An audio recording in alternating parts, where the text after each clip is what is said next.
కూచిపూడి ఈనాడు అంతర్జాతీయంగా ఖ్యాతిని కాంచింది అంటే అందులో ఎంతో గొప్పతనం ఉంది.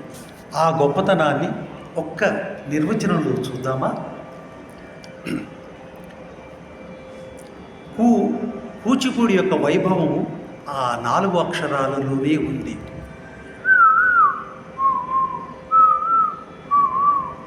కు అంటే కూసే కోయిల గీతాలే మధుర గానాలుగా, చి అంటే చిరుగాలుల సవ్వడులే జతులు వాద్యాలుగా, పు అంటే పూల గుంపుల సోయగాలే ఆహార్య ఆంగికాలుగా, డి అంటే దివిటీల కోటి కాంతులే సాత్వికాభినయ దరహాస లీలా విలాసాలుగా, సిద్ధేంద్ర యోగి ఏర్చి కూర్చిన 4 అక్షరాల 4 అభినయాల వెరసి 4 16 తెలుగు నాట్యం మన కూచిపూడి. ఇందులో ధన్యవాదాలు. స్పందించినటువంటి రసజ్ఞ ప్రేక్షక మహాశయులకు ధన్యవాదాలు. భరత మహాముని చెప్పినటువంటి నాట్యానికి ఉండవలసిన లక్షణాలన్నిటినీ నేను ఈ నిర్వచనంలో పెట్టడం జరిగింది. ఆంగికం భువనం యస్య వాచికం సర్వవాంగ్మయం ఆహార్యం చంద్ర తారాది తం వందే సాత్వికం శివం. ఈ శ్లోకంలో భరత మహాముని నాట్యశాస్త్రం యొక్క 4 లక్షణాలని పేర్కొన్నాడు. ముందు ఏమన్నాడు? ఆంగికం భువనం యస్య. ఆంగికం అంటే నర్తకుల యొక్క మొత్తము రూపము, నఖశిక పర్యంతము నర్తకుల యొక్క రూపాన్ని ఆంగికము అంటారు. ఆ ఆంగికము ఏంటిట? శివుడి యొక్క శరీరమే ఆంగికం భువనం యస్య. శివుడి శరీరమే ఈ భూమి అంతా ఆంగికం, భూమి అంతా వ్యాపించి ఉన్నాడు శివుడు. ఆంగికం భువనం యస్య వాచికం సర్వవాంగ్మయం. ఇక ఈ వాచికం అంటే ఏదైతే మనం పాడుతున్నామో, ఏదైతే మనం చెబుతున్నామో, కూచిపూడిలో అయితే భాగవతుల కథలు, సత్యభామ కలాపాలు ఇవన్నీ ఉంటాయి. ఈ చెప్పేవి పాడేవన్నీ కూడా వాచికంలోకి వస్తాయి. ఇక మూడవది ఆహార్యం అంటే మేకప్. ఆ మేకప్తో వివిధ పాత్రలను సృష్టించవచ్చు. రాముడు ఎలా ఉంటాడు, రావణాసురుడు ఎలా ఉంటాడు. ఇది 3వ విభాగం. ఇక 4వది సాత్విక విభాగం. దానికి శ్లోకంలో ఏం చెప్పాడు? వాచికం సర్వవాంగ్మయం ఆహార్యం చంద్రతార. ఈ ఆహార్యం ఎలా ఉండాలో కూడా నిర్దేశించాడు సూక్ష్మంగా. ఏమన్నాడు? చంద్రుడు నక్షత్రాలతో వెలిగిపోతున్నటువంటి నీలాకాశం ఎంత గొప్పగా ఉంటుంది, ఎంత అందంగా ఉంటుంది, అంత అందంగా ఉండాలి ఈ ఆహార్యం అని సూచిస్తున్నాడు ఆ శ్లోకంలో భరత మహాముని. ఆహార్యం చంద్రతారాది తం వందే సాత్వికం శివం. ఇక మరి సాత్వికం అంటే ముఖ కవళికలు, ముఖంలో ప్రదర్శించేటటువంటి హావభావాలు, అనేక హావభావాలు.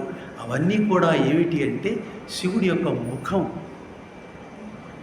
అక్కడి నుంచి మనం నేర్చుకోవాలి. నాట్యానికి అధిపతి నటరాజు కాబట్టి ఆ నటరాజు దగ్గర నుండి ఈ 4 లభించాయి. ఆయన శరీరమే ఆంగికము, ఆయన పలికినటువంటి పలికే వాచికము, ఆయన ధరించినటువంటి అనేక ఆభరణాలు, చంద్రుణ్ణి ఆయన తలపై ధరించాడు, అవన్నీ కూడా ఆహార్యం. తరువాత ఆయన చూపించే ముఖ కవళికలు సాత్విక భావనలు. ఇలా శ్లోకంలో చెప్పాడు. ఆ శ్లోకంలోనివన్నీ తీసుకుని ఈ కూచిపూడి నిర్వచనం చేయడం జరిగింది. మరి అందుకే నాట్యం అనేది ఎప్పటికప్పుడు కొత్త రూపాలు సంతరించుకుంటూ వెళుతూ ఉంటుంది. నాట్యం ఒక నిశ్చలమైన సెలయేరు లాంటిది కాదు. ఉత్తుంగ తుంగ హిమాలయాల నుంచి కాలమేఘంలా గర్జిస్తూ, వీరకిశోరంలా గాండ్రిస్తూ, లోయలలో దూకి వంపు సొంపులు పోతూ వయ్యారంగా నదిగా మారి పంట కాలువలలో దూరి పచ్చని పైరులు పండించే జీవ నది లాంటిది నాట్యం. దానికి ఆరంభమే కానీ అంతం ఉండదు. అటువంటి నాట్యాన్ని ఈ కాలం పిల్లలు ఎందుకు నేర్చుకుంటున్నారు అని ఒక్కసారి మనం ఆలోచిస్తే ఇందులో అన్నీ ఉన్నాయి. సంగీతం ఉంది, సాహిత్యం ఉంది, ఇంకా అనేక కళలు ఇమిడి ఉన్నాయి. వీటిని నేర్చుకుంటూ ఉంటే ఓవరాల్ పర్సనాలిటీ డెవలప్మెంట్ జరుగుతుంది, ఫిజికల్ ఎబిలిటీ పెరుగుతుంది. కాన్సన్ట్రేషన్ పవర్ పెరుగుతుంది. అందుకే ఈనాటి కాలం పిల్లలు ఇవన్నీ నేర్చుకుంటున్నారు. తల్లిదండ్రులు కూడా ఎంతో శ్రద్ధతో నేర్పిస్తున్నారు. అందుకే చదువులు ఎంత భారంగా ఉన్నా వీటిని చదువుతున్నారు. మరి ఇది కూచిపూడి ఇంత గొప్పది కాబట్టి దాన్ని ఈరోజు ఇక్కడ ప్రదర్శించడం జరుగుతోంది.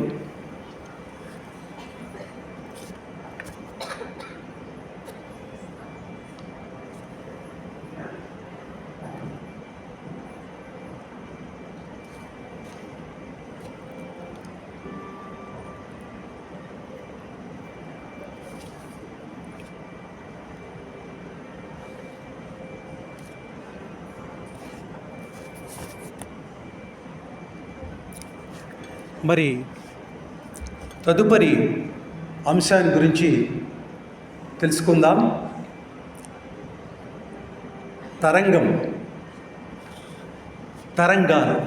తరంగాలు అంటే మనకు గుర్తుకొచ్చేది నారాయణ తీర్థుల తరంగం. నారాయణ తీర్థుల వారు శ్రీకృష్ణ లీలా తరంగిణి అనే గ్రంథాన్ని రాశారు. ఒక్కొక్క అధ్యాయాన్ని తరంగం అని అంటారు. ఇది కూచిపూడి నాట్యంలో ఒక ముఖ్యమైనటువంటి భాగం.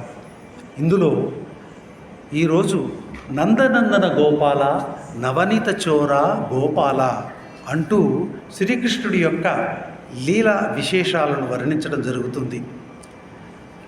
ఇక నాట్యం చివరిలో పాదం కింద పళ్ళెము, శిరస్సు మీద నీటితో ఉన్న చెంబు, దానిపై దీపాన్ని ఉంచి జ్యోతులకు అనుగుణంగా నర్తిస్తారు. దీన్నే నాట్య యోగము అంటారు. నాట్య యోగాన్ని చేయడం చాలా కష్టం అండి. మామూలు పని చేయటం వేరు, ఒక యోగాన్ని సాధించటం వేరు. మరి అంతటి కాన్సన్ట్రేషన్ పవర్ పెంచుతుంది కాబట్టి ఇందాకే చెప్పినట్లుగా ఈ నాట్యాన్ని నేర్చుకుంటున్నారు. ఇది సాధ్యమైతే ఇక మిగతావన్నీ ఈజీయే. ఇంత కష్టపడిన వాళ్ళు నాట్యం నేర్చుకోవడానికి మిగతా ఏ టఫ్ జాబ్ అయినా I will solve it immediately అనేటటువంటి ఆలోచనలో ఉంటారు. ఆ విధంగా చదువుకు కూడా ఇది ఉపయోగిస్తుంది. ఎంతోమంది విషయంలో ఇది నిరూపణ అయింది. డ్యాన్స్ నేర్చుకుంటే టైం వేస్ట్ అవుతుంది, చదువు దెబ్బతింటుందేమో అని అనుమానించేటటువంటి తల్లిదండ్రులు డ్యాన్స్లో పెట్టిన తర్వాత మా ముందు వచ్చినటువంటి ఆలోచన సరైనది కాదు. డ్యాన్స్లో పెట్టిన తర్వాతే మా పిల్లలు బాగా చదువుతున్నారు, వాళ్ళు చురుగ్గా ఉంటున్నారు అంటున్నారు. ఎందుకంటే mind and body should be always active. అలా చేయడానికి ఈ కూచిపూడి నృత్య శిక్షణ ఎంతో ఉపయోగపడుతుంది.